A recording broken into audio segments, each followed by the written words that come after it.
Bonjour à tous. Valoris-Golfe-Juan est-elle une ville maudite? Ici, les mers passent, les conflits s'enracinent, les tensions sont toujours vives.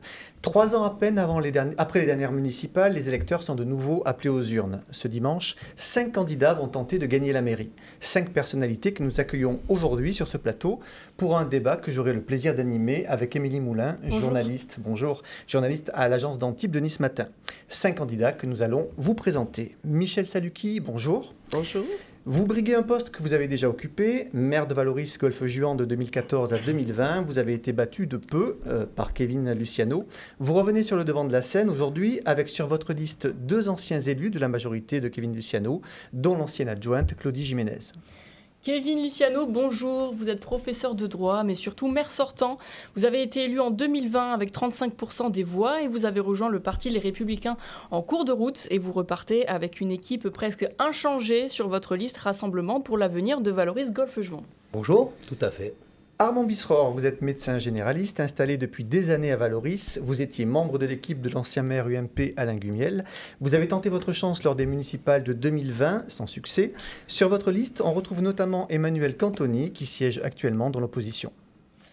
Émilie Leduc, bonjour. Vous êtes chef d'entreprise, vous dirigez une agence de traduction et vous êtes conseillère municipale de l'opposition sur la liste de l'ancien candidat au municipal, Jean-Noël Falcou. Dans votre équipe, vous avez récupéré une proche de Michel Saluki et 2 élus de la majorité de Kevin Luciano, Georges Vazia et Éric Chalvin. Bonjour. Bonjour. Dorette Landerer, bonjour. Vous êtes infirmière libérale, membre du Rassemblement national. Vous êtes une proche de Lionel Tivoli. Vous avez participé au municipal de 2020, puis au départemental. Vous êtes arrivé en tête au premier tour des législatives de 2022, avant d'être finalement battu par la républicaine Alexandra Martin. Bienvenue à tous, nous allons vous laisser la parole, mais avant cela, Émilie, pouvez-vous nous expliquer pourquoi et comment on en arrive à cette élection municipale? Oui, alors c'est un petit peu le retour à la case départ pour les Valoriens et les Golfe-Juanais qui vont encore élire leur maire. Alors, si on en est là aujourd'hui, c'est parce que le maire sortant, Kevin Luciano, a perdu sa majorité au sein du conseil municipal. Pourquoi? Il faut remonter en décembre 2022. Monsieur Luciano, vous accusez votre adjointe Claudie Jiménez d'avoir favorisé sa belle-fille dans l'obtention d'un logement social. Vous demandez au conseil de la priver de sa fonction d'adjointe, sauf que 7 élus de votre majorité ne sont pas d'accord avec vous. Ils vous accusent de ne pas respecter la présomption d'innocence et d'avoir caché l'existence d'un rapport interne qui ne pointait aucune infraction pénale. Le parquet ouvre une enquête, mais de fait, ceux que vous appelez les félons ont rejoint l'opposition. Vous avez perdu votre majorité. Valoris-Golfe-Juan se retrouve dans une situation de blocage, ce qui vous pousse aujourd'hui à remettre votre mandat en jeu. Merci Émilie. Pour commencer, j'aimerais vous entendre sur le dossier des ports de Golfe-Juan. Vous le savez, la procédure d'attribution des concessions des 2 ports de la ville est dans le viseur de la justice. Le parquet a ouvert une enquête préliminaire fin septembre pour des faits présumés de favoritisme. C'est le choix de l'assistant à maîtrise d'ouvrage, la société Corinthe Ingénierie, qui est dans le viseur. Kevin Luciano, les concessions des 2 ports arrivent donc à échéance en juin prochain. Concrètement, comment ça va se passer ? Alors ça va bien se passer puisque la procédure reprendra son cours à la suite de l'élection municipale. Moi, je voudrais m'inscrire en faux avec ce qui vient d'être dit. Vous parlez de délit de favoritisme. Juste un petit rappel, code pénal. Pour qu'il y ait favoritisme, il faudrait qu'il y ait une attribution. Or, on est à peine, et vous venez de le dire, au début d'une procédure. Autrement dit, on suppute, on essaie de jeter le doute, on essaie de faire croire qu'il y aurait des choses illégales alors qu'il n'y en a pas. Et j'en veux pour preuve, vous nous dites qu'il y a une enquête préliminaire qui est ouverte, et tant mieux parce qu'elle permettra d'établir qu'il n'y a aucun comportement mauvais, défaillant. J'en veux pour preuve qu'il y a eu à peu près une dizaine de signalements qui ont été faits dans tous les renouvellements de concessions de services portuaires. C'est le cas de Cannes, c'est le cas d'Antibes, c'est le cas de Villeneuve-Loubet, c'est le cas de Mandelieu. À chaque fois, l'association Anticorps a fait ses signalements. À chaque fois, la justice a ouvert une enquête préliminaire. Et à date, jamais aucun maire n'a été mis en cause et jamais aucune de ces procédures n'a donné lieu à une quelconque condamnation.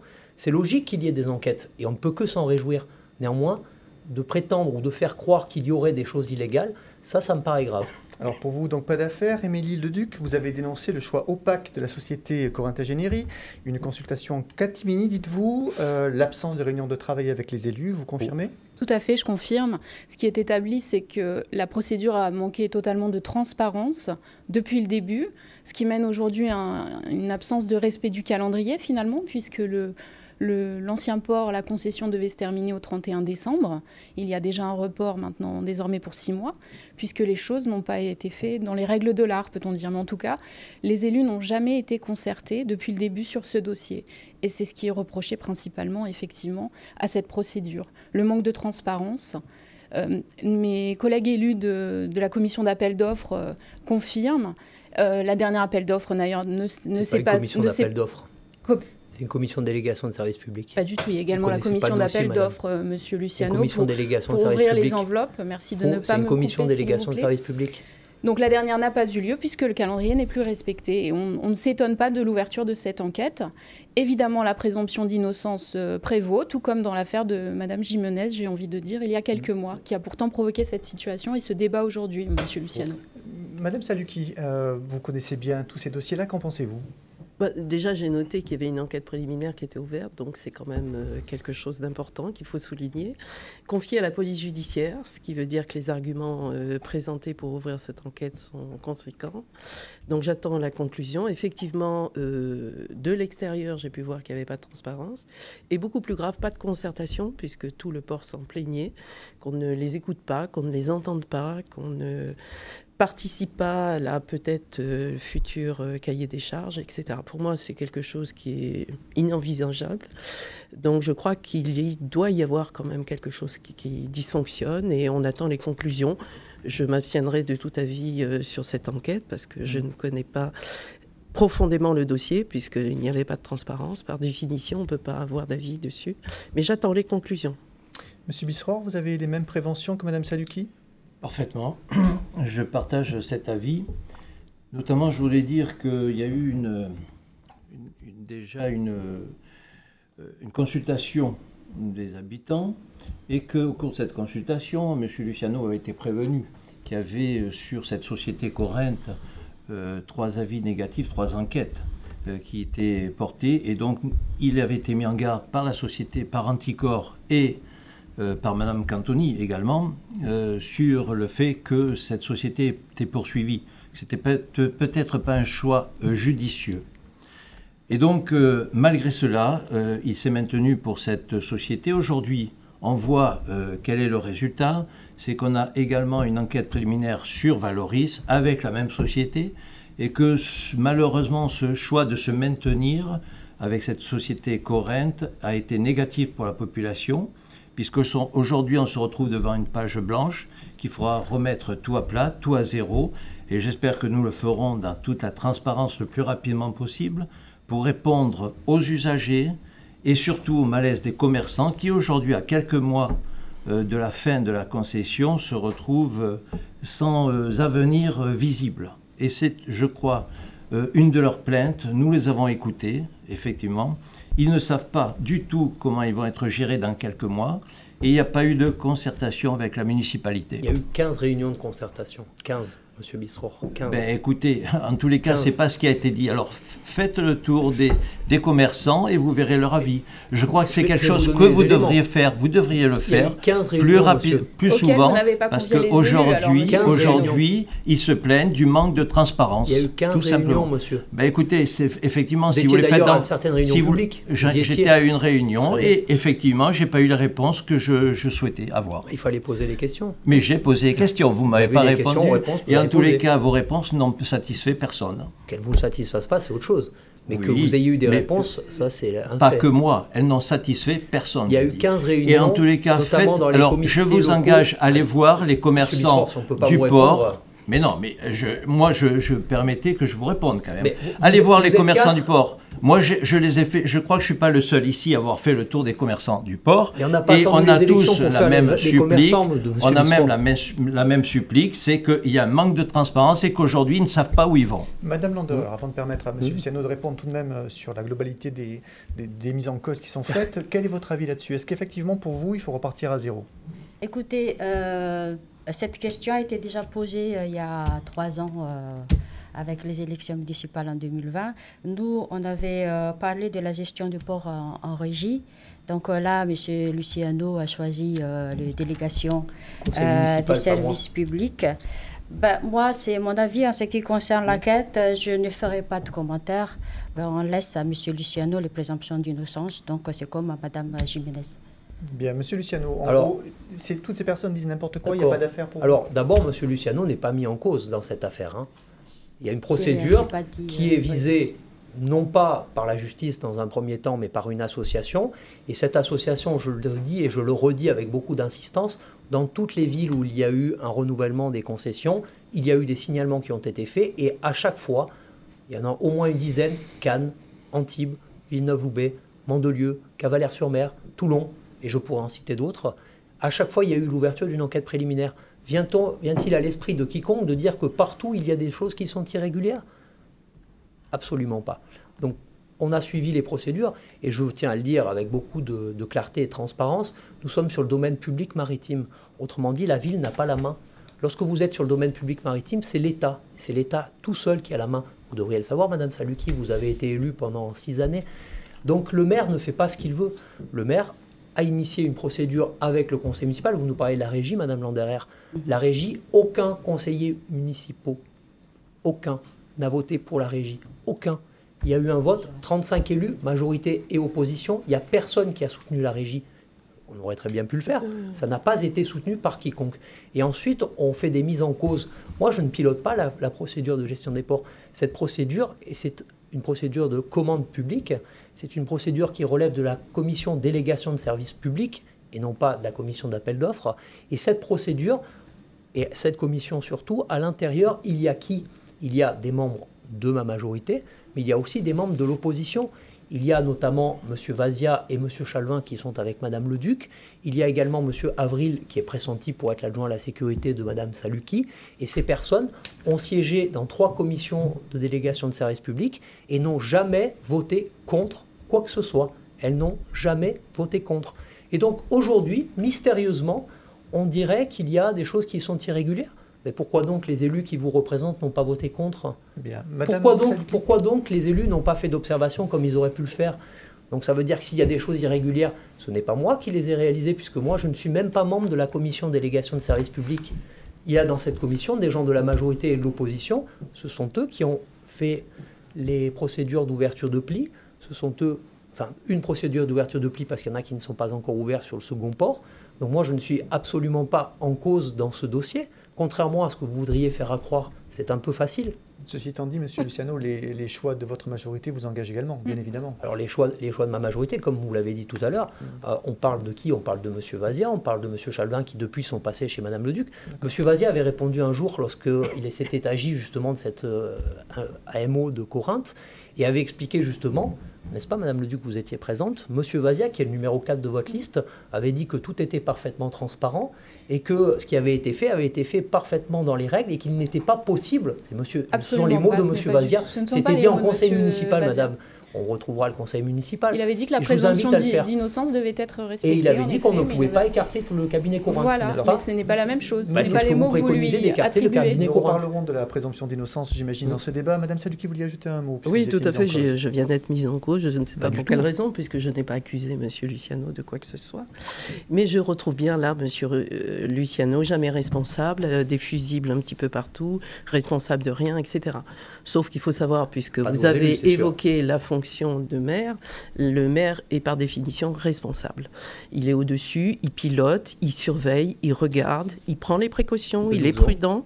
On vous avait alerté, effectivement, moi je l'ai lu bien largement dans Nice Matin, sur la possibilité d'une difficulté avec la société Corinthe. Vous n'en avez pas tenu compte, dont acte. C'est votre droit.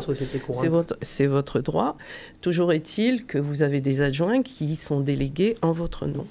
Donc, rejeter la faute sur des personnes qui sont dans des commissions et peut-être mal informées de leur obligation de dire ou de faire ou de signaler, c'est pas très courageux, monsieur Luciano. C'est la commission qui pilote ces procédures et vous le savez comme moi. Et donc je ne peux pas être mis en cause à propos d'une commission dans laquelle il y a plus de membres de l'opposition que de la majorité. Bien. C'est bien M. Luciano qui a choisi l'AMO, puisque c'est une décision du maire qui n'est pas passée en conseil municipal. On ne peut pas laisser dire ça. On ne peut pas laisser dire ça. On ne met pas en accusation M. Luciano. On le met en accusation uniquement sur son choix. Il a été prévenu que cette société posait problème. Il a quand même choisi. Et aujourd'hui, on a un résultat. Voilà. C'est la seule chose sur laquelle on puisse vous accuser. Mais en tant que maire, vous êtes responsable de vos choix. En tant que maire, vous êtes responsable de vos choix. Vous avez choisi cette société Corrent. Vous avez choisi cette société Corrent. Elle pose des problèmes. Vous avez été prévenu et aujourd'hui on a un résultat. Et surtout on a une détresse, une détresse des commerçants que vous ne prenez pas en compte. Une détresse des commerçants que vous ne prenez pas en compte. Et aujourd'hui on va remettre tout à zéro. Absolument pas. On ne remettra rien à zéro. Mais si. Parce que c'est le préfet qui sera décisionnaire. C'est ni M. Misroir ni Mme Saluki ni Mme Landeur. Mais on remettra tout à zéro parce que nos commerçants ont besoin de ça. Ils ont besoin de savoir où ils vont. Vous ne pouvez pas décréter ex abstracto que vous allez remettre à zéro. Ça n'est pas un pouvoir qui reviendrait au maire. Monsieur Luciano, vous avez exprimé vous également. On va changer de thème. Le temps passe très très vite. Je suis désolé, Émilie. On va essayer d'avancer. Si vous le voulez bien, nous allons aborder un thème qui a aussi toute son importance, les finances de la ville. Alors, Valoris Golfe-Juan revient de loin. Rappelez-vous, en 2014, alors que Michel Saluki arrive tout juste dans le fauteuil de maire, le trésorier public place la ville en réseau d'alerte des finances locales. En fait, les finances de la ville ont été plombées par des emprunts toxiques contractés par l'ancienne municipalité, à l'époque d'Alain Gumiel. En 10 ans, la dette a tout simplement doublé et elle atteint aujourd'hui les 43 millions d'euros. Dorette Landerer, je vous pose la question, si vous étiez élu demain, quelles seraient vos mesures pour améliorer la situation financière de la ville ? Bon, c'est pour le budget de la ville. Moi, je vais juste dire que le budget de la ville, c'est 77 millions et 56 millions de budget pour fonctionnement. 21 millions en investissement, donc il y a peu d'investissement pour la ville. On ne peut pas... C'est pas ça, c'est 90 millions, plus de 90. De 90. Vous n'avez pas les bons chiffres, madame. D'accord. On est dans une ville où il y a trop de charges de fonctionnement, c'est ce que je voulais dire. Qui ont beaucoup baissé. Beaucoup. Ça avait beaucoup baissé, tant mieux. Mais bon, il y a toujours... la dette de la ville à côté. Les dépenses de fonctionnement par habitant sont de 20% supérieures aux autres communes comme Valoris. Donc le COSTA, comme j'ai dit tout à l'heure, on dispose de peu de manœuvres. Alors qu'est-ce que vous faites concrètement ? C'est ça qui Donc nous intéresse. concrètement, il faut, si je suis élue, c'est la première chose. On a un taux très important d'emprunt à 4,33%. Donc il faut, la première chose, c'est qu'il faut négocier ce taux.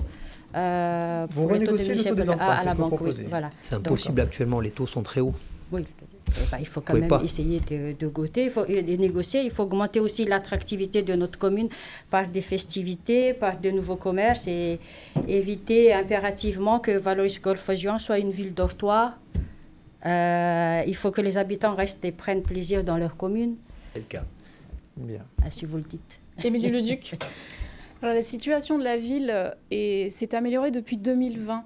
On connaissait la capacité d'endettement à l'époque, c'était tout à fait prévisible. Donc quand M. Luciano est arrivé aux commandes, il aurait dû le savoir. Il avait demandé un audit qu'il n'a pas fait, en tout cas il l'avait annoncé, parce qu'il ne devait pas être au courant de la situation. Depuis 2020, la capacité d'endettement est bien meilleure, donc la situation de la ville est plutôt positive en termes de finances.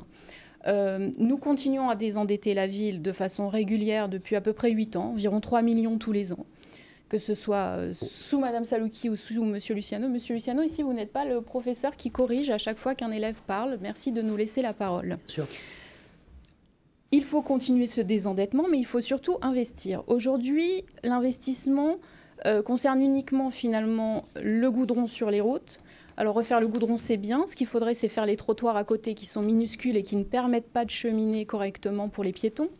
Il faut investir dans nos bâtiments publics, notamment les écoles, en les préparant au réchauffement climatique. On a des bâtiments qui sont anciens, qui ont besoin d'être équipés. Il faut investir dans les équipements sportifs. On a une ville jeune et dynamique avec beaucoup d'associations sportives. On manque d'équipements. Voilà les pistes. Et si nous arrivons aux commandes, nous demanderons un audit sur la période 2020 à 2023, puisque tout comme la procédure d'attribution des ports, les finances ont manqué profondément de transparence. Il a été impossible d'avoir des informations sur certains postes de finances qui étaient très obscurs. Donc l'idée sera vraiment à nouveau d'être dans la transparence pour repartir sur des bases saines. Une gestion financière saine, c'est une ville saine qui va mieux. Alors avant de laisser la parole à Madame Saluki, une question simplement, vous voulez investir, mais comment investir sans creuser davantage la dette ? Alors actuellement, le budget est positif puisque vous le savez, on a eu la fameuse vente des actions de la SH, donc de l'argent il y en a. Et l'argent n'a pas été investi ces dernières années, donc il y a un réservoir qui est là. Il ne sera pas nécessaire ni d'augmenter les impôts, en tout cas on les augmentera, je ne sais pas si on parlera du logement ultérieurement, absolument. Mais voilà, j'en reparlerai à ce moment-là. On n'augmentera pas les impôts des résidents. D'accord. Au besoin, on empruntera, mais effectivement, ce n'est pas nécessaire aujourd'hui. Aujourd'hui, on a des plans pluriannuels qui ont été faits depuis 3 ans, qui ont été faits sur le papier, qui n'ont pas été mis en place. Donc de l'argent à investir, il y en a dans les caisses de la commune. Merci. Madame Saluki, vous avez le sentiment que M. Luciano récupère le bénéfice de vos années et de vos efforts ? Bien évidemment. Déjà, la SH, donc, c'était une société qui avait été montée avec Jean Leonetti, qui a rapporté à la ville, parce que M. Luciano s'est dépêché de les vendre, 15 millions de parts. Donc, c'est des recettes qui, quand même, sont confortables. Et en partant, j'avais laissé 4,6 millions d'autofinancement, il faut le savoir. Donc, je vous ai transmis, parce que je connais que le mensonge de la campagne de M. Luciano est un argument de publicité.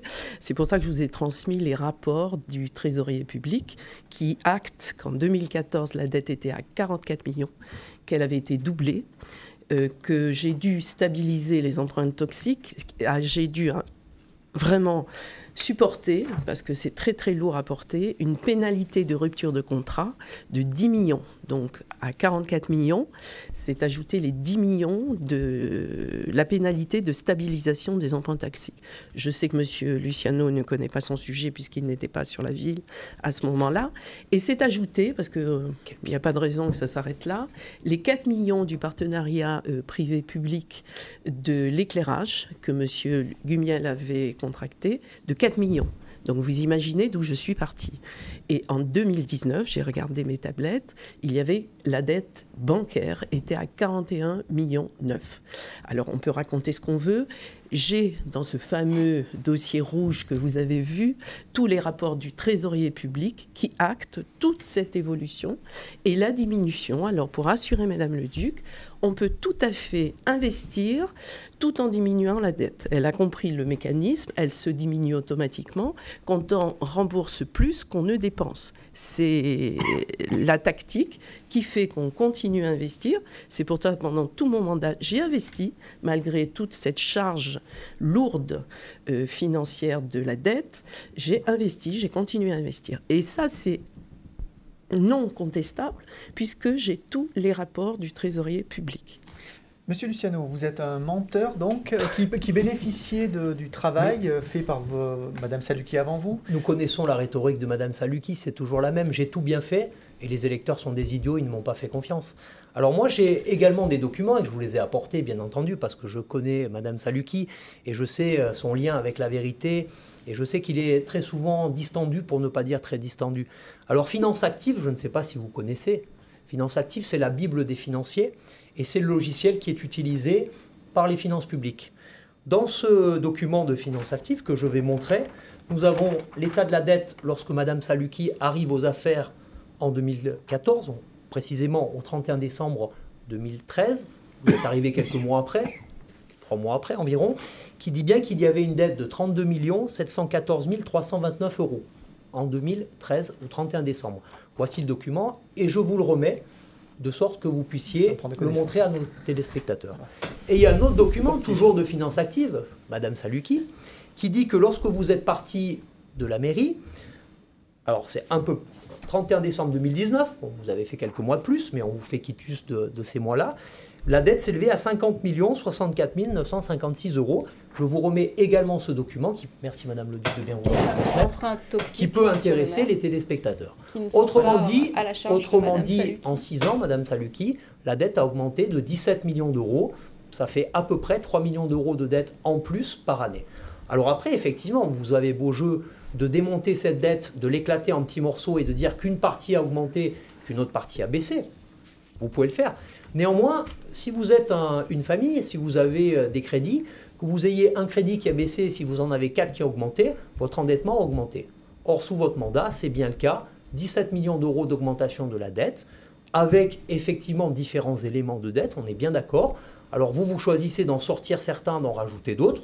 C'est votre droit en termes de présentation, mais ça ne correspond pas à la réalité des faits. Parce que la réalité des faits, c'est que, à peu près, chaque année, vous avez endetté la ville de 3 millions d'euros en plus que ce que vous avez remboursé. Que vous ayez eu des difficultés, je n'en disconviens pas. Effectivement, les emprunts toxiques, beaucoup de communes ont eu à y faire face. Ces emprunts toxiques, j'ai entendu parler de M. Gumiel, on a oublié quelqu'un, c'est M. Giraud. Guy Giraud, c'était celui qui pilotait tout ça. Guy Giraud qui était sur la liste de Mme Leduc en 2020, rappelez-vous. Je n'ai pas cité M. Gumiel, M. Luciano. Mais je ne parle pas de vous, je dis il était sur votre liste. Monsieur Luciano, voilà. Simplement, rapidement, pour qu'on puisse laisser... Donc la dette a augmenté. En quelques mots, Mme Saluki. Et sous notre mandat, elle a baissé de 9 millions d'euros déjà. Nous vérifierons tous ces chiffres. Tout à fait. Alors, on voit bien là, une fois de plus, l'incompétence en la matière de M. Luciano. Ça ne vous plaît pas, mais ce n'est pas de l'incompétence. 10 millions de pénalités plus 4 millions de PPP. Donc, ça veut dire que je ne parle pas de la dette bancaire. Oui. Quand on fait des emprunts, ça s'appelle une dette bancaire, monsieur Luciano. Vous ne parlez pas de ce qui ne vous arrange pas. Non, non, pas du tout. J'ai réglé les problèmes de votre mentor, monsieur. Je n'ai pas de mentor, j'ai mis à flot la ville et en partant, j'ai laissé 19,6 millions. C'est faux. C'est incontestable. C'était bien caché, alors. Nous verrons ces chiffres-là. Monsieur Bisserohr, d'une certaine façon, la gestion d'Alain Gumiel est très clairement, et par les deux, mise en cause. Vous n'étiez pas maire avant Madame Saluki, mais vous étiez dans l'équipe d'Alain Gumiel. J'étais simple conseiller municipal, premièrement. Mais vous étiez témoin de ce qui s'est passé. Je voudrais qu'on arrête de me parler de M. Gumiel. Ah, M. Gumiel, aujourd'hui, est le conseiller de M. Luciano. Ne dites pas n'importe quoi. Tout le monde le sait. Vous êtes, donc, je souhaiterais parler, s'il vous plaît, en mon nom. Ne dites pas n'importe quoi. Mais je suis respectueux. Non. Je ne vais pas manquer de respect. Non. Je n'ai pas de conseiller. Ben, écoutez, bon, peu importe. Je n'ai pas de conseiller, monsieur. Maintenant, laissez-moi parler, s'il vous plaît, et en mon nom, et pas au nom de quelqu'un d'autre. Donc, M. Luciano nous dit que depuis 3 ans, il a désendetté de 9 millions d'euros. Je voudrais reprendre les chiffres qui sont donnés par M. Luciano. L'encours de la dette, 2020, 49 millions d'euros. 2022, 43 millions d'euros. 6 millions d'euros de moins, pas 9 millions d'euros. Monsieur Luciano, s'il vous plaît, vous m'arrêtez pas. S'il vous plaît, je vous coupe pas. Vous dites n'importe quoi. Oui, bien sûr. Et à part vous, tout le monde dit n'importe quoi. C'est simple. Il y a la vérité de votre côté et les autres sont des abrutis. Exactement, mais je produis des documents. Mais voilà. Mais je vais les fournir également. Finissez, monsieur Bisserohr, s'il vous plaît. Oui, donc je disais, M. Luciano se targue de faire 24 millions d'euros d'économie, presque 25. Il ne faut pas oublier que quand il est arrivé dans les caisses, il y avait déjà 4,6 millions d'euros. Vous ne pouvez pas le contester. Ce sont les chiffres sur les documents que vous nous fournissez. Il ne faut pas oublier qu'il a reçu 15 millions d'euros de la vente de la SH. Ça fait déjà 19 millions d'euros. Et que par-dessus, si on reprend les chiffres des impôts et taxes depuis 2020, sans augmenter la fiscalité bien entendu, mais ayant 1000 personnes en plus dans la population, il y a eu un excédent d'impôts de 6 millions d'euros. Alors, avoir des impôts supplémentaires, c'est bien, mais il ne s'agit pas de taxer les contribuables pour les mettre dans les poches et pouvoir se targuer d'avoir fait des économies. Ce n'est pas une bonne politique, ça s'appelle de la Vous l'avez dit, la surimposition. Mais monsieur Luciano, vous avez reçu 6 millions d'euros d'impôts supplémentaires. Je n'ai pas reçu 6 millions d'euros supplémentaires. C'est faux. On va reprendre vos chiffres. On va reprendre vos chiffres. Monsieur Luciano, s'il vous plaît, on va reprendre les chiffres que vous avez donnés en conseil municipal. Je me suis basé là-dessus. Si vous voulez, on fait un audit financier. On fait un audit financier. Faites-le, vous financerez. Eh bien oui, mais on va faire un audit financier. On va voir si vous avez raison, si j'ai raison. D'accord ? Je vous invite. Voilà, donc... Pour l'instant, je dis que vous êtes un menteur, et non, je le dis. Très bien. Mais écoutez, s'il vous plaît, pensez aux gens qui vous regardent, s'il vous plaît. Les insultes n'apportent absolument rien. Je n'insulte personne. Je n'insulte personne. Je fais des constats. Monsieur Luciano n'aime pas mes constats, c'est son choix. Je ne suis pas au courant. Lui, il détient la vérité. Avancez vos positions, monsieur Bisserohr, ne traitez personne de menteur, s'il vous plaît. Avancez vos positions, mais ne traitez personne de menteur sur ce plateau. Si vous voulez bien, je pense que sur les débats de chiffres, on a fait à peu près le tour. Alors, pardon, monsieur Bisserohr, chacun va amener à peu près et se balancer des chiffres les uns aux autres. Ça ne fera pas beaucoup avancer le débat. Je voudrais qu'on passe au troisième thème, s'il vous plaît, qui est un thème. Vous vouliez que je vous dise ce que je vais faire pour les économies. Alors en un mot, monsieur, allez-y. Voilà, en un mot. Ben, écoutez, on va créer une unité de spécialistes spécialisé dans la recherche des subventions, car je pense que pour Valoris Golfe-Juan, il est temps de faire appel à des subventions, que ce soit CASA, État, région ou même l'Europe.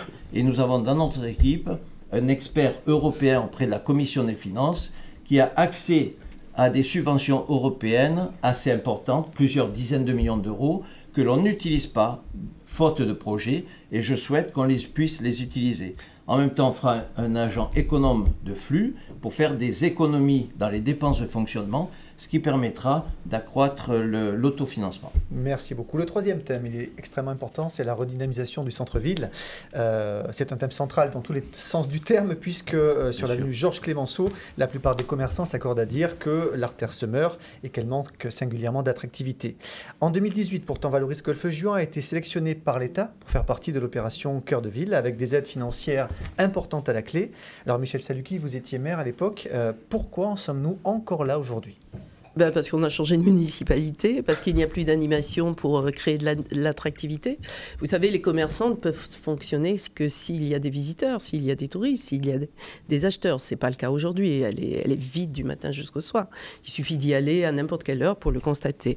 Alors effectivement, j'avais fait des préemptions pour mettre des artistes à des coûts très bas de location pour qu'ils puissent vivre et démarrer. Ça a très très bien fonctionné.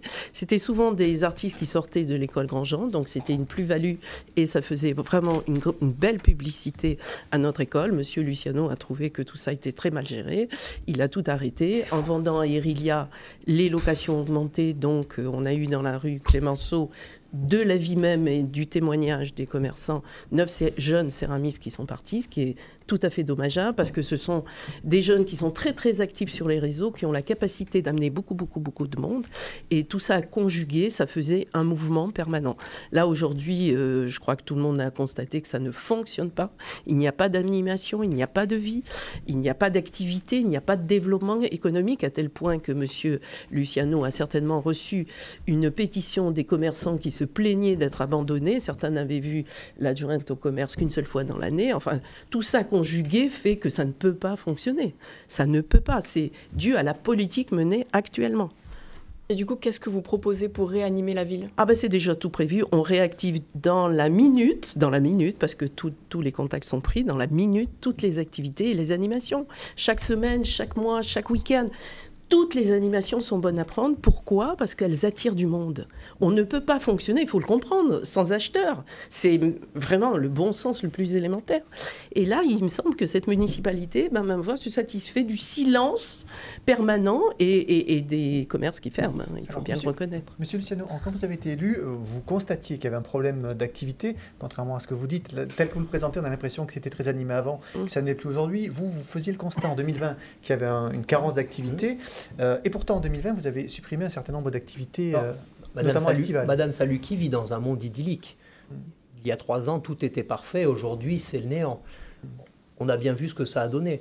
Madame, ce que vous dites est complètement faux. Entre 2019 et 2022, 2019, c'est votre mandat. 2022, c'est le mien. La Chambre des métiers et de l'artisanat, pas moi, pas Kevin Luciano, la Chambre des métiers et de l'artisanat souligne qu'il y a eu 39% de création d'entreprises en plus. Il y a beaucoup de choses qui ont été faites. Des animations, il y en a eu.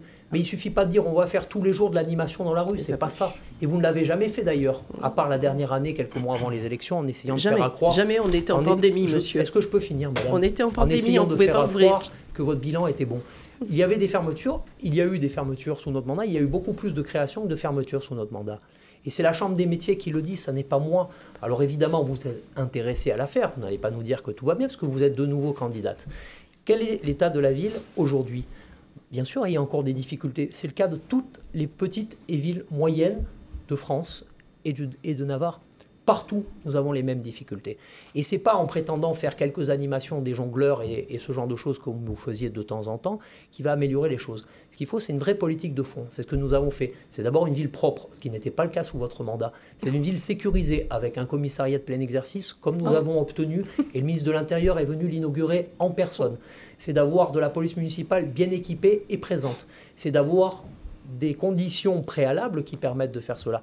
Nous avons réalisé les manifestations en l'honneur de Picasso, non pas, comme cela a été dit, sur un week-end, mais sur une année complète.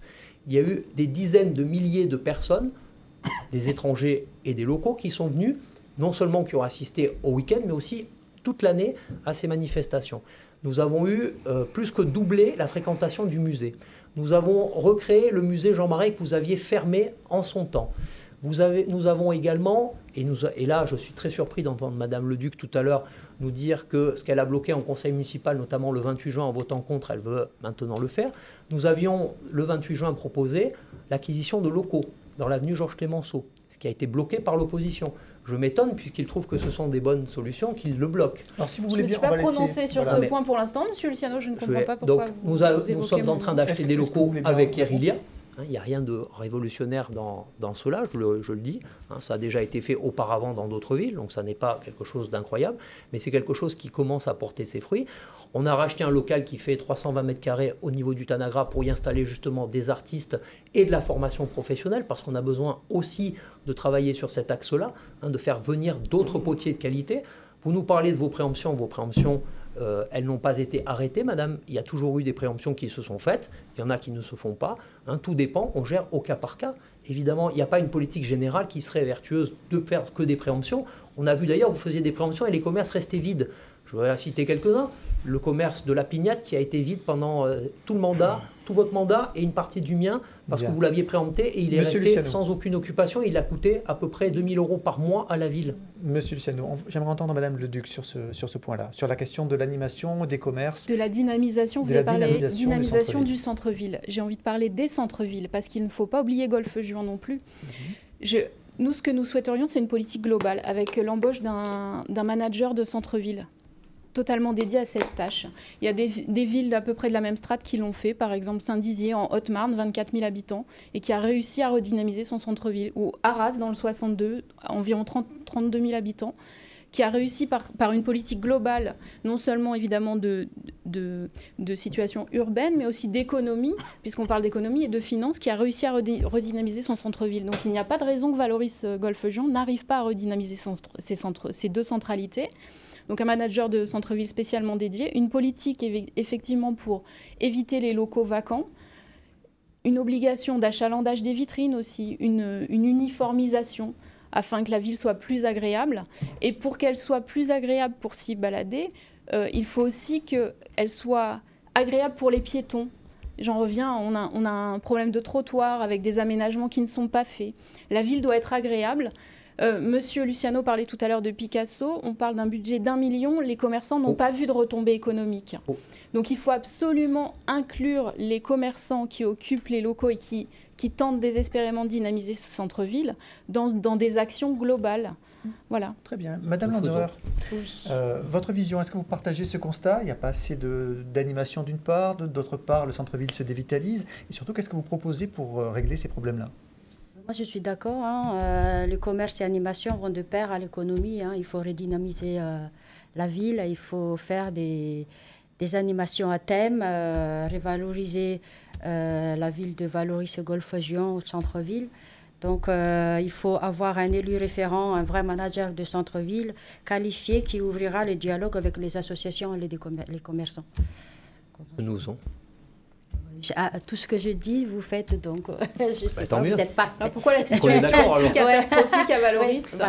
Elle est beaucoup moins catastrophique que ce qu'elle était auparavant. Tout le monde a fait ce constat. Moins catastrophique qu'auparavant. Il faut regarder devant et il faut proposer une politique en conséquence. Tout le monde a fait ce constat. Nous n'avons pas de baguette magique. Quand on a une ville qui est sinistrée, il faut un moment pour la redresser. C'est ce que nous faisons. Elle n'était pas sinistrée. Vous l'avez très sinistrée, Madame Saluki. Vous l'avez sinistrée, mais effectivement. ne dites pas des choses fausses. Tout ce que vous avez fait est parfait, vous avez été battu. C'était étonnant. Oui, pas de chance. Et vous retournez aux élections. Très bien. Donc, tout ça étant, j'aurais rectifié, je n'ai jamais fermé le musée Jean Marais. Bien sûr, l'héritière en charge avait dit je ferme ce musée si M. Gumiel n'est pas élu. Elle l'a fait, elle a tenu parole, c'était une fidèle de l'ancien maire, dont acte. Alors, laisser un musée ouvert sans rien dedans... c'est moyen, c'est... Voilà. Mais c'est exact parce qu'il y a eu un énorme article de Nice Matin dessus, comme les commerçants, vous avez fait un très bel article qui disent que la ville est sinistrée. Certains disent. Monsieur Bisseror, vous avez la parole. Bien, alors d'abord, je voudrais confirmer ce que vient de dire Mme Saluki. Ce n'est pas elle qui a fermé le musée Jean Marais. Je le sais d'autant mieux que j'étais le dernier médecin de Jean Marais et que j'étais ami avec Jo et Nini Pascali. Vous ne l'êtes plus. Oui, je le sais. Vous avez remplacé. Pourquoi vous n'êtes plus, mais c'est pas le problème. Pourquoi vous n'êtes plus, monsieur Bisseroff? Si vous me permettez, pour un problème de je vais prendre. Non. Ah bon? C'est ce que dit Jo Pasquali. D'accord. Donc vous avez entendu. Je me permettrai peut-être de l'accuser en diffamation. Bien. Je vous en prie. Donc ceci dit, donc j'allais moi-même, je fréquentais Monsieur et Madame Pascali, qui m'ont dit effectivement et qui m'ont annoncé qu'ils fermeraient le musée Jean-Marais si M. Gumiel n'était pas élu. Ce à quoi j'avais répondu que ça serait une erreur, qu'au moins il conserve les éléments, qu'on puisse les donner à la commune. Donc je confirme que ce n'est pas Mme Saluki qui a fermé le musée Jean-Marais. C'est entendu. Voilà. Et nous l'avons rouvert. Bien. Vous l'avez rouvert, tant mieux, et c'est tant mieux, je m'en félicite. Grâce à Jo Pasquali qui a fait une donation importante. Oui, tout à fait. Mais je suis là pour reconnaître les faits. Et les faits sont là, donc ne les détournez pas, s'il vous plaît. Sur votre projet. Après, sur ma façon de traiter, tout le monde a dit, et je partage cet avis unanime, que pour que les commerces marchent, il faut qu'il y ait des touristes, il faut qu'il y ait des consommateurs, pas que des touristes, il faut qu'il y ait des consommateurs. Consommateurs, les habitants en premier, mais également toutes les personnes du département et les touristes, forcément. Et pour qu'il y ait des touristes, la première des choses à faire, c'est avoir un meilleur cadre de vie, ce qui n'est pas le cas actuellement. Ça manque de végétalisation. Donc nous, ce que nous ferons, c'est améliorer. Je vais être très succinct, je ne vais pas vous redévelopper tout mon programme, chacun pourra le retrouver. Je vous en sais gré. Donc le cadre de vie, refaire, végétaliser, faire des jardins, des parcs publics, etc., pour avoir un meilleur cadre de vie et un bien-être. Deuxièmement, la sécurité. On ne peut pas faire de cadre de vie sans sécurité pour que les gens, les habitants, puissent pouvoir sortir. À ce moment-là... C'est un thème qu'on abordera. Excusez-moi, voilà. Je vous ai interrompu juste. C'est un thème qu'on abordera tout à l'heure. Ce que je voulais dire, c'est la chronologie. À ce moment-là, on fait revenir les touristes. Et quand les touristes seront revenus, les commerces vont refleurir. Comment on fait revenir les touristes? Nous avons la chance d'avoir dans notre équipe une directrice d'agence voyage qui est doublement nommée aux Awards du tourisme, marraine de bateau, qui a été meilleure croisiériste de l'année. Et avec elle, nous ferons des salons nationaux, internationaux, où nous appellerons les touristes à revenir dans une ville belle et sécurisée.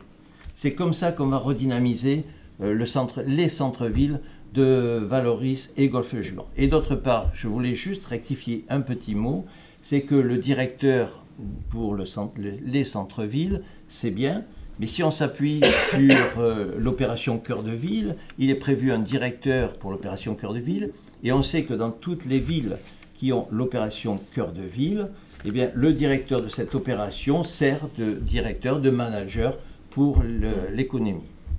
Il y en a une d'ailleurs qui fait un travail remarquable, c'est Madame Bonnat. Donc il n'y a pas besoin d'embaucher. Exactement. On va passer au thème suivant, si vous voulez bien. Vous avez commencé à en parler, Monsieur Bisseroff, le thème de la sécurité, qui est devenu récurrent et qui semble toujours d'actualité. La semaine dernière, à Valoris, sur le parking des frères Roustan, un homme a été tué par balle. Et quelques jours avant, un coup de fusil a également été tiré aux abords de ce même stade. Alors, Kevin Luciano, en mai dernier, vous avez obtenu l'arrivée de 12 policiers nationaux et le commissariat qui existait déjà est devenu un commissariat de plein exercice. Est-ce suffisant et depuis, est-ce que les choses ont changé? Alors le commissariat qui existait déjà, permettez-moi de vous m'inscrire en faux avec ce que vous dites. Certes, il y avait des bâtiments. Depuis 2018, ça n'était plus un vrai commissariat. Certes, on pouvait venir y déposer plainte, mais il n'y avait plus d'effectifs dédiés à notre territoire, c'est-à-dire Valoris, Golfe-Juan. Nous dépendions d'Antibes. Il existait déjà. Il y avait un bâtiment, effectivement. À la faveur de cette nouvelle redisposition, nous sommes allés 3 fois à Paris avec le soutien des parlementaires. Il y avait le sénateur Henri Leroy, la députée Alexandra Martin, le député Éric Pauget, le sénateur Philippe Tabarot notamment, qui nous ont soutenus et qui ont signé tous avec 12 autres grands élus du département un courrier de soutien à ma candidature et qui démontre la qualité du travail qui est produite ensemble. Ce commissariat, il était certes ouvert pour des plaintes, mais il n'était plus opérationnel, c'est-à-dire qu'il n'y avait plus d'effectifs. Aujourd'hui, on a des agents qui sont uniquement dédiés à notre territoire, ce dont nous avions besoin. C'est le fruit d'une lutte de 3 années, avec des négociations qui ont été âpres avec les services de l'État. Nous l'avons obtenu. Grâce à cela, on a en permanence de la police qui patrouille, nationale, avec ou sans la police municipale, selon les moments. On a également une police municipale qui est beaucoup mieux équipée qu'elle ne l'était auparavant. Nous avons créé une brigade motocycliste qui permet d'intervenir à peu près 2 à 3 fois plus vite que ce que c'est le cas normalement, avec un véhicule ordinaire. Est-ce que ça se retrouve dans les faits? Est-ce que Bien sûr que ça se retrouve dans les faits. Les statistiques, vous avez déjà vous nous citez 2 faits divers. Est-ce que vous pouvez me citer une seule ville où il n'y a pas de faits divers? Il y a eu la semaine dernière, effectivement, un drame absolument abominable.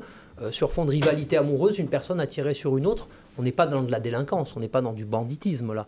On est dans un fait divers qui est regrettable et que d'aucuns malheureusement cherchent à exploiter. Au mépris d'ailleurs de la dignité due aux familles, on essaie de faire croire qu'on serait dans le Far West. Absolument pas. Toutes les villes des environs, Cannes, Antibes, Nice, vous pouvez toutes les citer. Il y a beaucoup plus de faits divers malheureux, mauvais, qui se passent que chez nous. Donc il n'y a pas de problème de sécurité à Valoris? Il n'y a pas de problème majeur de sécurité à Valoris. Il y a, comme partout ailleurs, des points de difficulté, mais on est dans une situation aujourd'hui qui est bien meilleure qu'elle ne l'était auparavant. Et dans mon programme, vous avez peut-être pu le voir, il y a eu une augmentation considérable des actions qui ont été menées, des arrestations, du travail de fond qui a été fait. Moi, j'ai été sur place à chaque fois, notamment pour faire de l'expulsion de clandestins, ce qui n'était pas fait auparavant, avec la police nationale, avec les services de la préfecture, parce que ça, c'est un des problèmes. Mais il faut quand même rappeler une chose, c'est que la sécurité, c'est avant tout une mission régalienne, c'est-à-dire une mission qui dépend de l'État. Le maire, bien entendu, doit se saisir du problème, et nous l'avons fait avec énormément d'actions et de moyens qui ont été engagés, mais c'est avant tout un problème de sécurité nationale, et en partie, et pas tellement pour notre commune parce qu'on est plutôt épargné, mais un problème de laxisme judiciaire aussi qu'il faut pointer.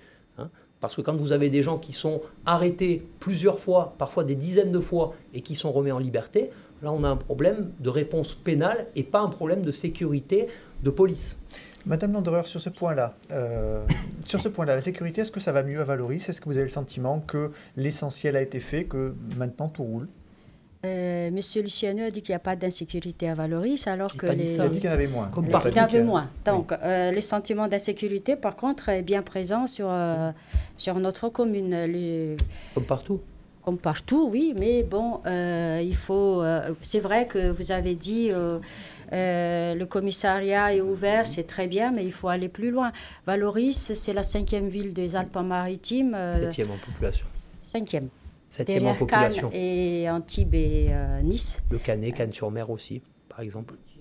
Vous connaissez, vous avez la science infuse. Je connais mes dossiers, non, c'est des chiffres. Donc moi, c'est très bien que le commissariat soit ouvert, merci. Mais il faut... j'ai dit quand c'est bien. Merci. Voilà. Donc, je vous en sais Mais vous dites qu'il faut faire plus. Alors, non, il faut faire plus, donc il faut peut-être augmenter encore l'effectif des polices municipales, plus de rondes, plus de proximité avec les habitants et commerçants. Combien nous avons d'agents, madame, de police municipale? Environ 40 agents de municipal. 42. Oui. C'est déjà beaucoup. Avec les ASVP, s'il vous plaît. Et vous souhaitez combien de policiers au total? Selon normalement, le budget pour un policier, c'est 50 000 € par an. Donc, selon le budget de la commune, on verra le nombre qu'il faut à rajouter pour les polices municipales. Pas très précis. Après, d'accord. Oui, Madame Leduc, sur la question de la sécurité, est-ce que tout va mieux? Est-ce qu'il y a encore des efforts à faire et lesquels? Il y a des efforts à faire. Il faut absolument garantir la tranquillité de tous. Certains parents sont inquiets et je les entends. La situation ne s'est pas améliorée. Par contre, je voudrais revenir sur le commissariat. Le commissariat n'est toujours pas un commissariat de plein exercice, n'en déplaise à M. Luciano, puisque nous n'avons pas de commissaire à Valoris. Et au ministre. Alors non, ça n'en déplaira pas au ministre. Grâce à, effectivement, au ministre de l'Intérieur, vous avez obtenu des effectifs supplémentaires. C'est la loi qui a été promulguée le 24 janvier 2023, c'est la loi LOPMI. Vous n'y êtes pour rien, Monsieur Luciano. Donc merci effectivement à Monsieur Darmanin d'avoir affecté des effectifs de police en plus sur la commune de Valoris. Création d'un GSP. Merci de me laisser parler, de ne pas me couper. Monsieur Luciano, vous n'êtes pas... Non mais vous dites des choses qui ne sont faux, pas vraies. je n'ai rien dit de faux. Merci de ne pas me couper, Monsieur Luciano. Vous n'êtes pas mon professeur ici. Heureusement pour moi. Et fort heureusement pour moi surtout. Madame Leduc, je vous écoute. Merci Monsieur Paoli. Donc ce commissariat n'est pas un commissariat de plein exercice. On pouvait déjà y déposer plainte, on peut toujours y déposer plainte. Les horaires n'ont pas été étendus. Le commissaire d'Antibes a même été obligé de vous recadrer publiquement, Monsieur Luciano. Faux. Donc dans Nice Matin, chacun pourra consulter cet article. Tout cela sera vérifié. La tranquillité publique passe par une politique globale à nouveau où effectivement, quand la ville est abandonnée parce qu'il n'y a plus d'animation, parce qu'il y a beaucoup de commerces fermés, certains s'approprient l'espace public et c'est là que, effectivement, le sentiment d'insécurité que certains peuvent avoir, que je ne partage pas, je ne me sens absolument pas en insécurité à Valoris, peut effectivement les inquiéter. Donc, nous augmenterons les effectifs de police municipale, puisque la proximité, c'est le plus important, vraiment sur le terrain. Et nous ferons le nécessaire pour que la vidéosurveillance soit plus efficace aussi. Parce qu'aujourd'hui, la vidéosurveillance ne peut pas répondre à chaque demande en cas de plainte. Et c'est vraiment peut-être comme partout, mais on peut améliorer le système en tout cas. Voilà. Tout à fait. Monsieur Bisford. Bien, écoutez, je reprendrai certains éléments qui ont été dits ici. Tout d'abord, le commissariat de plein exercice, je regrette Monsieur Luciano, une fois de plus, mais c'est faux. Ce n'est pas un commissariat de plein exercice. Le commissaire Robin a été obligé de recadrer Monsieur Luciano. Commissaire principal Robin a été obligé de vous recadrer, Monsieur Luciano. Arrêtez de couper sans cesse, s'il vous plaît. En fait, il y a 4 personnes Monsieur qui sont Paoli, liées contre moi et si le temps monte, c'est parce que Monsieur n'arrête pas de couper. J'aimerais bien, s'il vous plaît, poursuivre mon propos. J'aimerais bien poursuivre mon propos et ne pas interrompre. Excusez-moi, juste un instant. Je le laisse. Sur l'organisation vous le du débat. décomptez sur son temps, s'il vous plaît. Juste sur l'organisation du débat. On fait parler en premier en qualité de maire. Vous pourrez répondre par la suite. Les autres qui sont vous répondrez par la suite, mais vous n'interrompez pas, Monsieur Luciano. Et à la fin, je ne peux pas répondre. Monsieur Luciano, c'est très désagréable de couvrir la parole de l'autre. Monsieur Je ne cherche pas à couper votre parole. Monsieur Bisford, s'il vous Je vais plaît. corriger ce qui est dit. Monsieur Luciano, vous aurez la possibilité de Je vous en répondre, il n'y a remercie. aucun problème. Je vous en suis Vous êtes reconnaissant. effectivement un petit peu la cible de ces 4 personnes. Tout à fait. Ceci étant dit, vous êtes le Ils tenant sont du liés, titre, c'est normal. c'est un peu la loi du genre. Mais il faudrait me laisser répondre à la fin et les faire parler en premier. Bien. Ce serait équitable Monsieur dans l'organisation. Bisford, s'il vous plaît. Parce que je parle Donc toujours j'en en premier. étais sur le commissariat plein exercice. Oui. Ce qui a changé, ce n'est pas le commissariat, c'est qu'il y a 12 hommes supplémentaires qui représentent une patrouille de 4 donc, en voiture. Voilà, c'est à peu près le changement. Quant à M. Darmanin, oui, on le remercie de nous avoir donné des hommes supplémentaires. Voilà. Qu'est-ce que l'on va faire? Aujourd'hui, j'entends tout le monde satisfait et augmenter l'effectif de police municipale. D'abord, M. Luciano nous a dit 40 policiers municipaux, c'est faux. 42, c'est faux, ce sont des ASVP en partie. Il y a 30 policiers municipaux, 30, 33. 36. Le reste, ce sont des ASVP. 36. Donc, on ne fait pas la différence, d'accord? Aujourd'hui, il faut faire la différence entre les deux. Ils n'ont pas les mêmes fonctions. Ça, c'est le premier point. Le deuxième point, qu'est-ce que je vais faire? Donc, moi, il y a 3 ans, j'avais été le seul, je crois, à proposer une augmentation de l'effectif des policiers municipaux. C'est ce que nous ferons. Nous augmenterons l'effectif des policiers municipaux qui sont actuellement insuffisants pour gérer la commune de Valoris et Golfe-Juan, qui sont quand même 2 entités.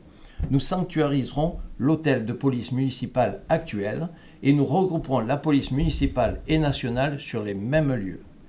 Nous allons créer une brigade cynophile.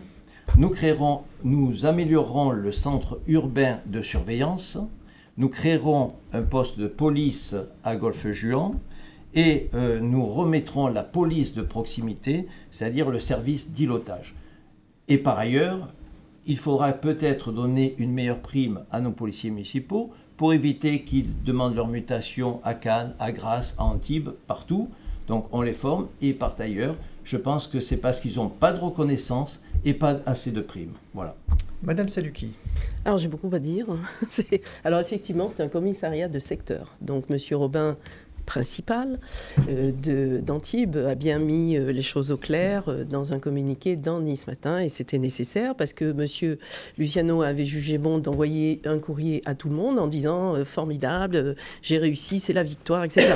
Sauf que lorsque les gens se sont présentés à 19h, le commissariat était fermé parce que les horaires sont toujours les mêmes. Ça n'a pas changé du tout, rien n'a changé. Un peu plus d'effectifs, mais pas plus que ça. Et quand on dit qu'il n'y avait personne au commissariat de Valoris, je suis très étonnée, parce que nous avons un major, nous avons toutes sortes de gradés dans ce commissariat qui tourne depuis mon prédécesseur, et même avant, puisque je me rappelle que l'ancien maire Jean-Paul Bongiovanni était monté à Paris pour faire qualifier ce bureau, qui n'était qu'un bureau de commissariat. Il rentrait dans la catégorie commissariat. C'était déjà une bonne étape et une première étape. Après, ça a suivi et il y avait des gens affectés. C'est évident, on travaillait tous les jours avec eux, tous les jours, parce qu'ils étaient constamment dans nos réunions, au moment de Vigipirate, au moment des manifestations, etc. Ils étaient sur place. C'était indéniable. Effectivement, le commissariat a toujours fermé à 18h. Il n'ouvre pas la nuit, il n'ouvre pas le week-end. Rien n'a changé, monsieur Luciano. En plus, M. Luciano a jugé bon de fermer le poste de police municipale de Golfe-Juan au motif que ça coûtait très très cher.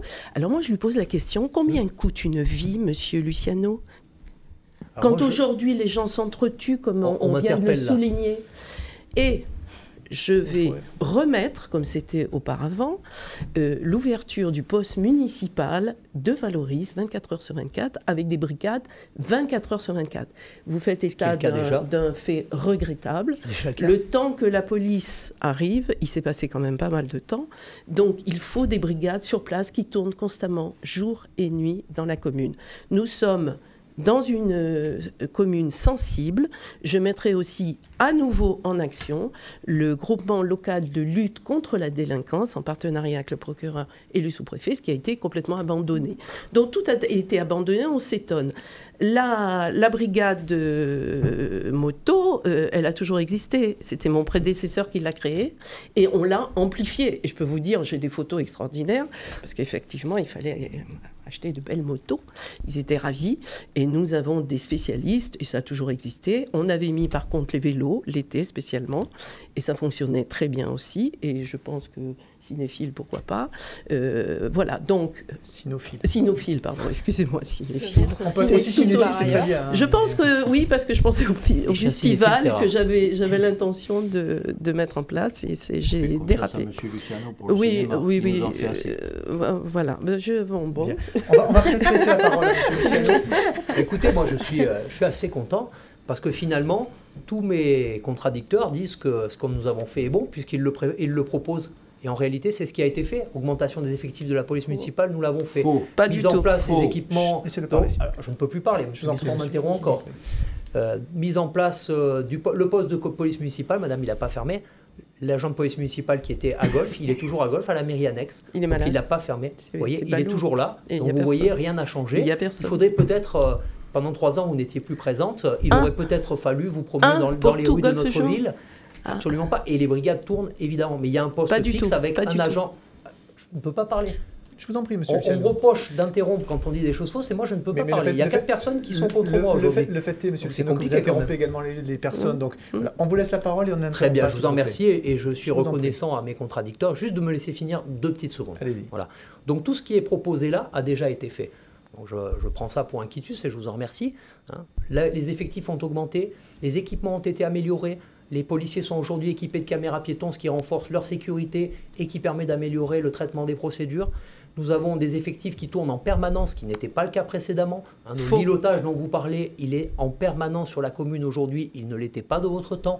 Et les brigades et les motos, nous les avons créées nous-mêmes. Effectivement, il y avait une vieille moto qui tournait et plus d'autres. Voilà où nous en sommes aujourd'hui. Bien. Merci à tous, vous avez eu le temps de vous exprimer. On va passer au dernier sujet de ce débat. C'est le dernier thème que nous allons aborder. Le projet est vieux de 40 ans, mais il n'est toujours pas sorti de terre. On parle ici de la déviation de l'ex-RN7, autrement dit la voie rapide qui devrait relier Antibes à Cannes.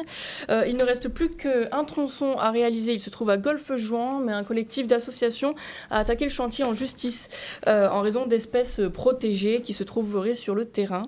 Depuis, tout est à l'arrêt. Le département a mené une enquête 4 saisons et nous attendons toujours l'avis définitif de l'autorité environnementale. Armand Bisseror, je me retourne vers vous parce que vous êtes favorable à cette déviation, mais pourtant sur votre liste, Emmanuel Cantoni, qui est ouvertement opposé à ce projet, a rejoint votre liste.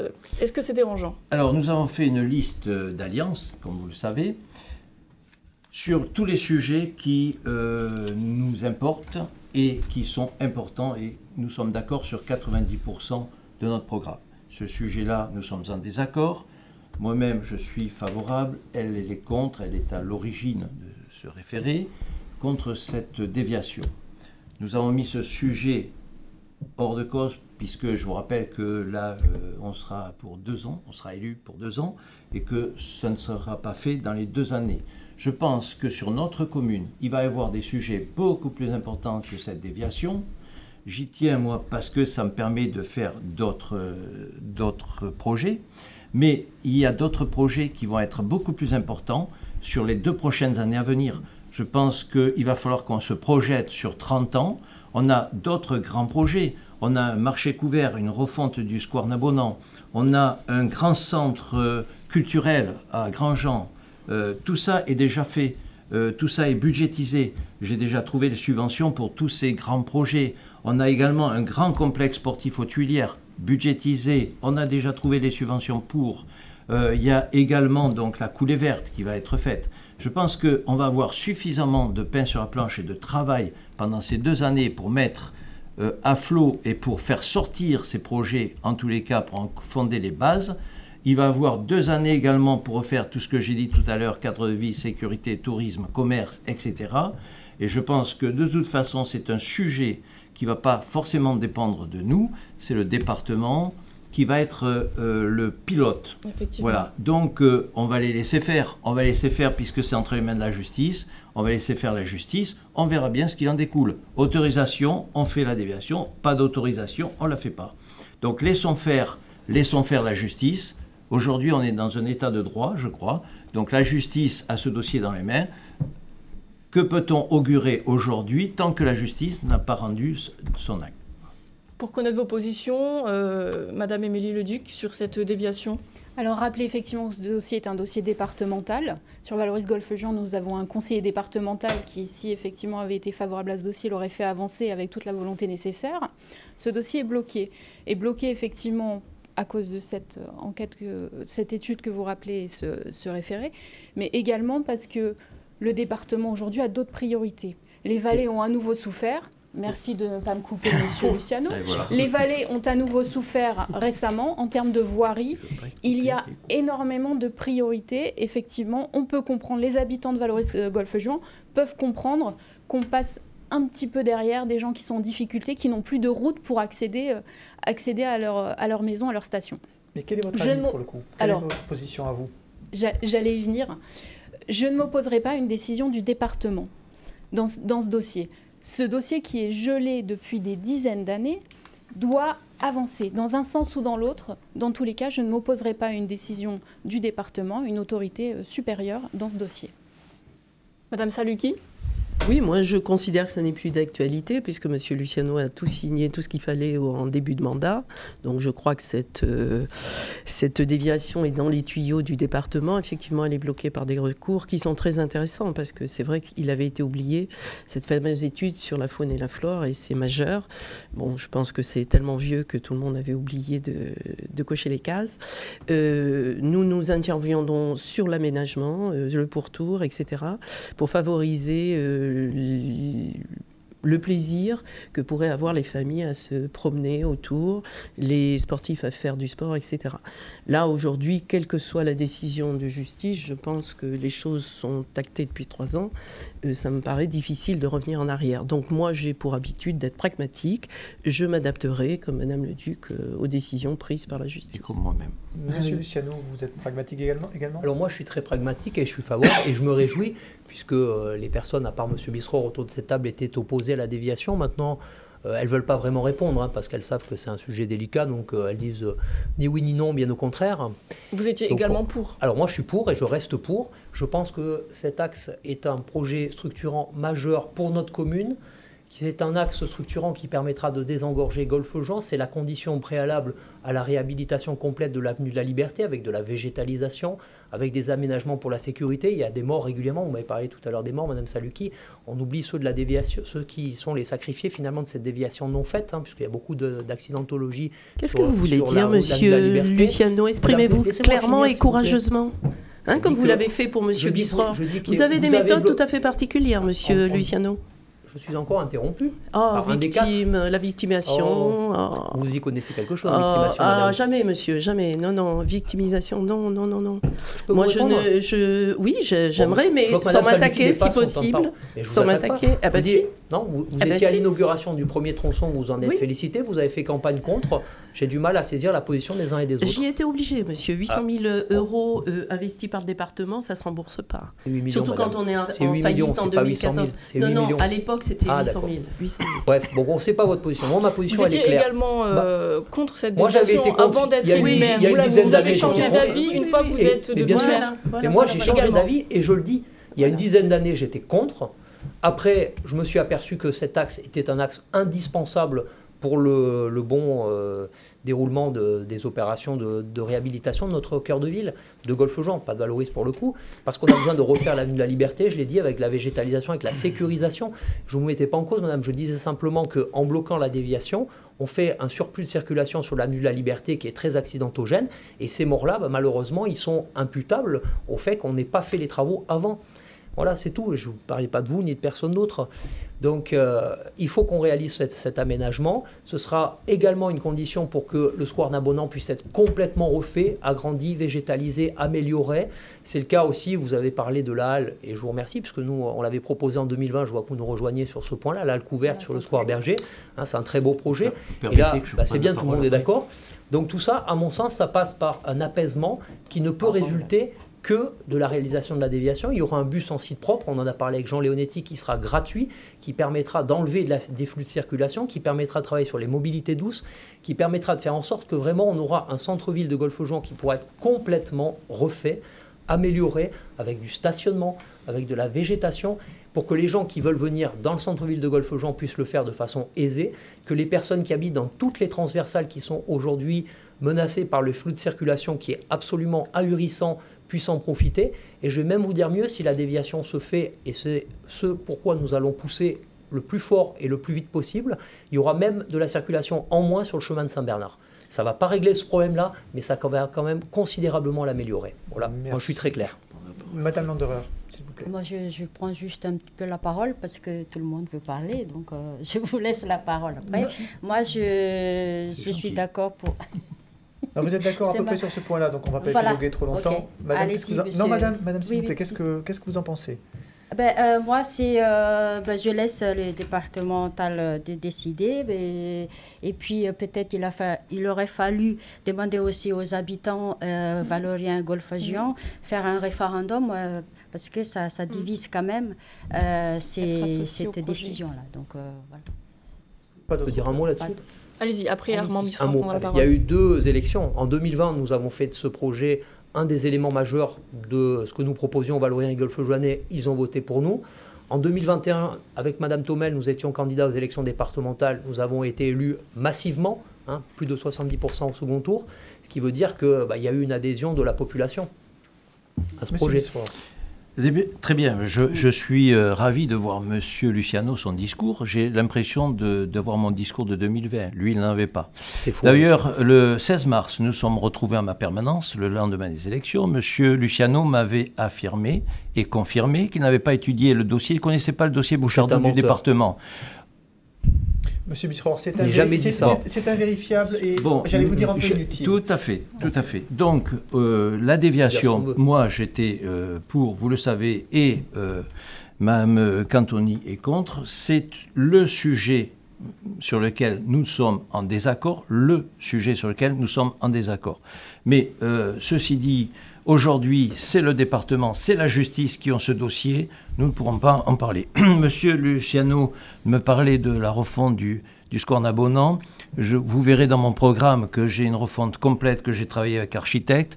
Il me parlait d'une halle couverte. C'est pas une halle couverte que nous faisons, Monsieur Luciano. Regardez mon programme. C'est un marché couvert avec un parking au-dessus. C'est beaucoup plus complet que ce que vous faites, donc juste une verrière, mais peu importe. En tous les cas, mes projets sont déjà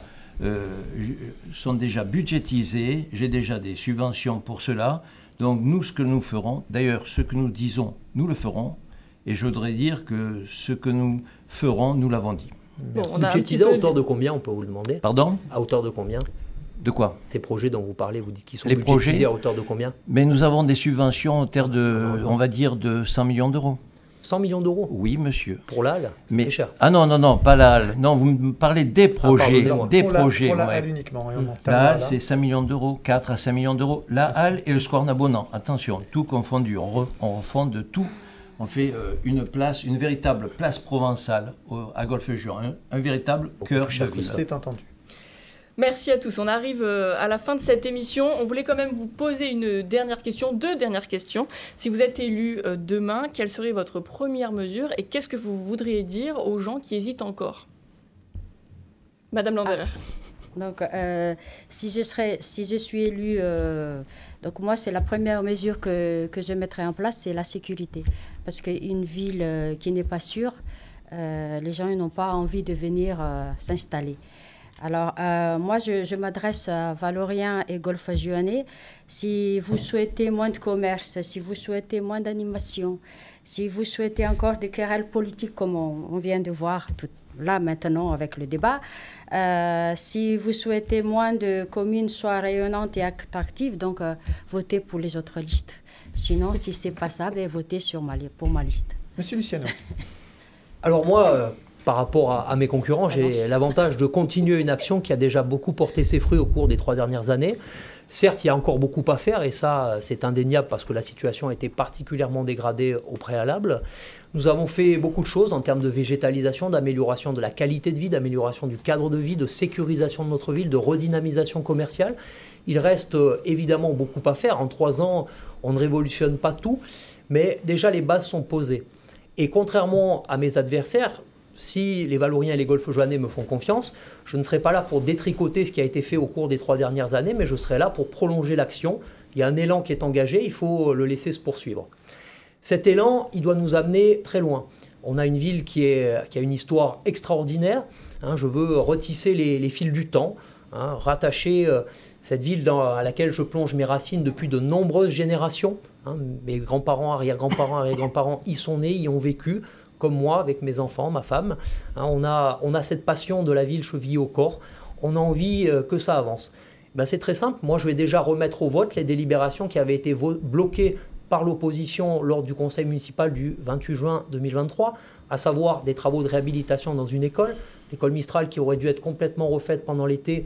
Pourquoi? Tout simplement parce que les enfants ont froid l'hiver, chaud l'été, et que toute l'opposition réunie, 18 membres de l'opposition, ont cru bon de bloquer ce projet au mépris de la santé et la qualité de l'enseignement de ces enfants. Je veux remettre le legs en vigueur, ce legs de 250 000 € qui a été bloqué aussi par l'opposition, c'est-à-dire qu'une des personnes décède, laisse 250 000 € pour les personnes âgées nécessiteuses et toute l'opposition, les gens qui sont avec Mme Saluki, les gens qui sont avec Mme Leduc, les gens qui sont avec M. Bisseror, ces gens-là ont voté contre, et même M. Dermy qui était au Rassemblement national. Tout ça n'est pas bien digne, me semble-t-il. On peut s'opposer, et même on doit s'opposer sur des projets, c'est ce qui fait l'intérêt de la politique. On peut échanger, moi j'ai toujours été très ouvert avec l'opposition pour prendre des idées. Je n'en ai pas vu malheureusement au cours des 3 dernières années qui étaient formulées, et d'ailleurs chacun peut voir les conseils municipaux. Donc l'idée c'est avec la grande partie de l'ossature de l'équipe en place, il y en a les 3/4 qui me suivent, quelques personnes nouvelles qui sont des personnes investies, engagées dans les associations que l'on connaît pour la qualité de leur travail, pour leur amour de notre commune. C'est tout simplement de continuer cette action pour amplifier encore ce qui a déjà été réalisé et pour que vraiment notre ville, demain et après-demain, dans les années à venir, ce soit une ville référente, une ville phare dans la qualité de vie et avec une ambition retrouvée. Monsieur Bisseror. Bien, écoutez, déjà, je suis satisfait parce qu'il n'y aura pas beaucoup de choses à déconstruire. Actuellement, il n'y a pas eu grand-chose de réalisé. D'ailleurs, je ne vois pas les touristes venir à Valoris pour quelques mètres de goudron qui ont été faits. Moi, ce que je ferai, je vous l'ai déjà dit, en premier, c'est le cadre de vie.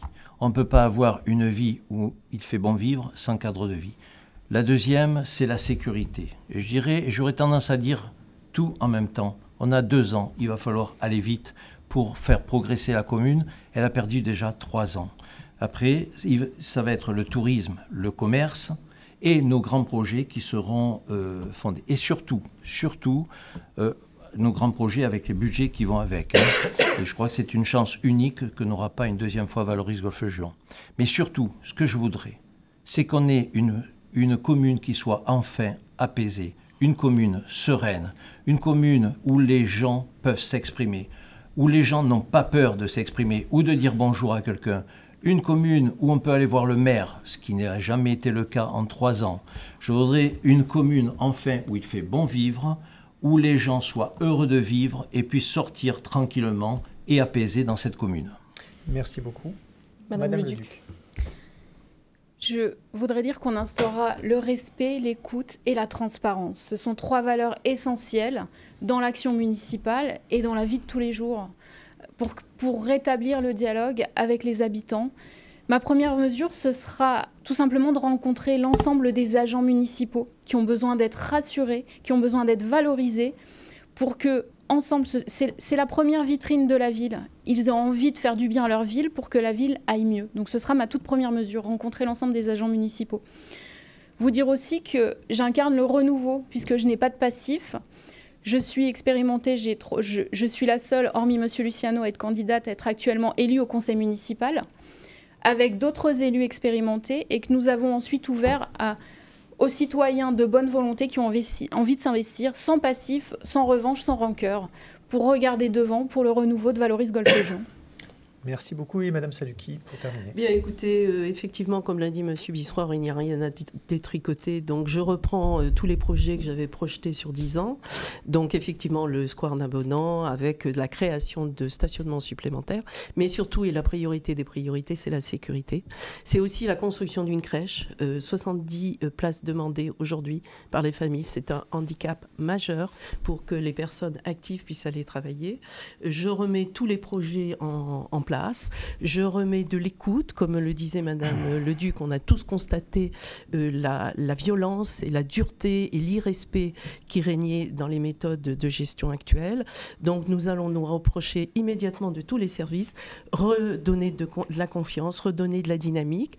J'ai pour ça une équipe extrêmement dynamique, issue pour beaucoup des quadras, du développement économique, de la créativité, de l'activité. Ils savent tous faire tout de suite. Donc on est prêt immédiatement à démarrer lorsque les électeurs nous feront confiance. Bien, mais ce sera le mot de la fin. Merci à tous les 5 pour ce débat. Merci à Sophie Doncé et Philippe Bertini pour la réalisation de cette émission que vous pourrez retrouver sur nos chaînes YouTube et sur Facebook.